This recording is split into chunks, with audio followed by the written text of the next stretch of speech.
one thing I notice about life is that you get fulfilled as you solve the problems around you. So instead of asking a child, what do you want to become in future?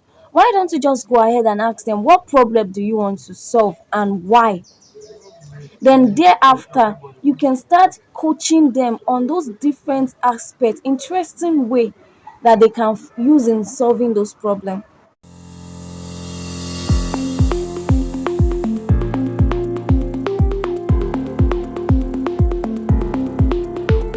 Hello, good morning, and happy weekend to everyone outside there. Welcome to Breaking Barriers with Jairus Elizabeth. And today weekend we'll be doing the chapter 5 to our book Becoming Intentional. Yes, Becoming Intentional. And the topic to this chapter is, what are you bringing to the table? What are you bringing to the table? So let's move on. One thing that fascinates me about human body is that everything about the parts of the body function at the same time. For instance, the heart pump blood just at the same time the leg moves. It would be weird to say I can't walk properly because I'm trying to breathe. One part does not have to wait for the other to finish its task before it begins. However, unlike human body, where these things happen with little or no effort from us, in life you have to be intentional to ensure that you are not neglecting any aspect of human experience. Just as we are experiencing life, so are billions of people also. We don't live in isolation. We are interconnected, and our action have real will to affect others. Being part of the society is also a major way of human experience. Whether we like it or not, we are making contribution to the society every day. Remember, we are doing a fiction and non-fiction book. So as we learn, we tell a story a little. So the writer of this book brought up a story again about how girls are being denied of education.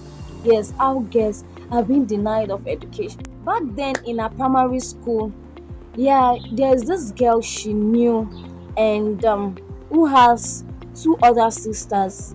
So their family was doing so well, not until their father passed away.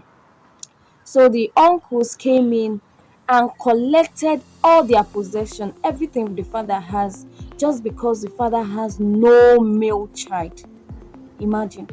So these girls were deprived education.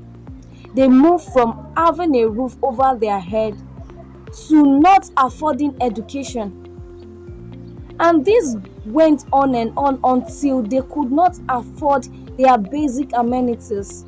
Truth explained that back then, that she could remember that the school had to contribute for their feeding.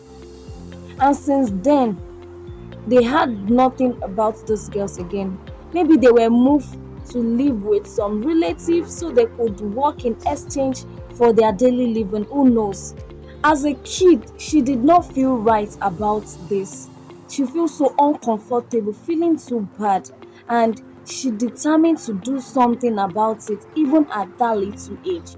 After identifying the problem, you have to dedicate your life to be part of the solution. So the next question is, how do you become a part of the solution?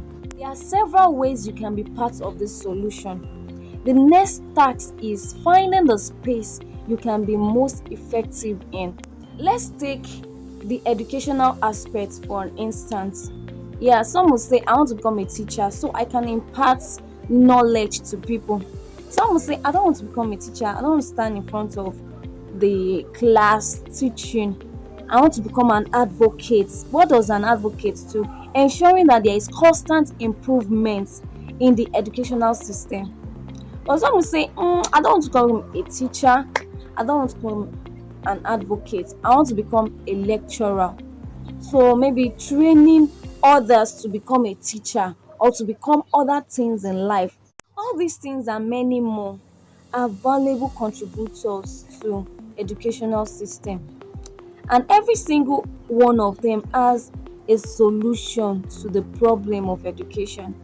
And this does not just lie in the educational aspects alone. It goes to medical aspects.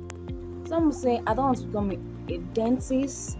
I want to become a gynecology or ophthalmology. and so many on like that.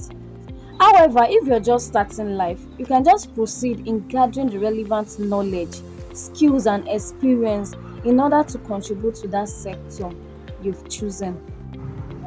Children are luckier when it comes to contributing to the society because they can identify it earlier enough in order to work on the path of making a tremendous change. So instead of asking a child, what do you want to become in future? Why don't we just go ahead and ask them, what problem would you like to solve in the future? And thereafter, you can start discussing ways in which you can solve that problem with them. Then start discussing interesting way they could be part of solving the problem. Another thing I want us to consider when it comes to contribution to the society is sustainability. Yes, a famous saying goes, give a man a fish and you will feed him for a day. But when you teach him how to fish, you feed him for lifetime. This means for you to address an immediate need might not be the best solution, yes. So you have to create job opportunities, make ways where people will live, eat, and survive on for the rest of their life. And that is the greatest way to contribute to the society, yes.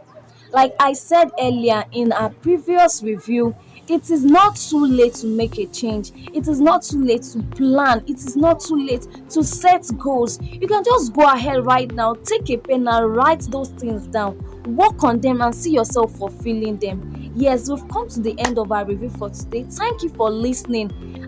Please and please subscribe to my channel, like my video, and have a lovely weekend ahead.